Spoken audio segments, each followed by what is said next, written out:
Hello po, sana maganda yung araw nyo. Welcome back to my channel.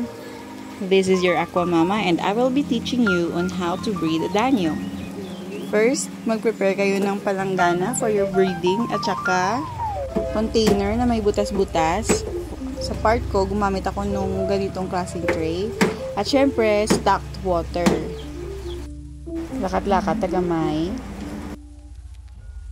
Charan! Pasensyahan nyo lang ang amon yung setup.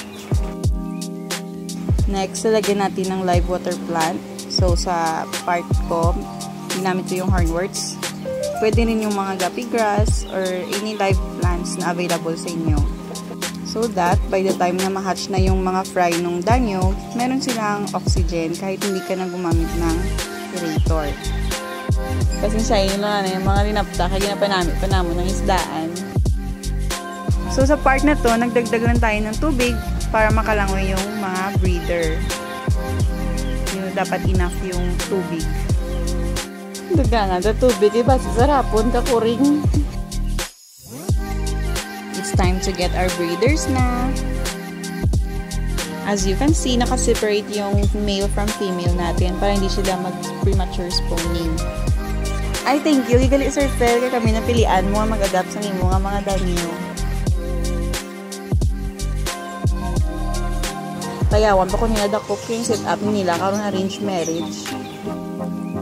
Huwag sila may dako-dako ko di nga net.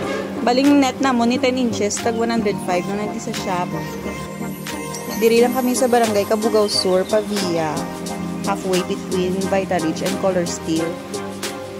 Right side of the road if going ka mo sa New Iloilo International Airport. Please visit us ha para may magbaka kami hubod. Joke lang, nanugo pa, basta iya. May BBS net, gali kami di baligya, amo na siyang pink. Ang dako, tag 35 lang, ang gamay, tag 25 pesos. Para hindi masakitan ng mga isda nyo.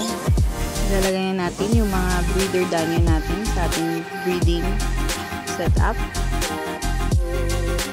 They may now meet their husband and wife. Rako-rako, sanda ba? Wow, nabagulang kita ba, iba?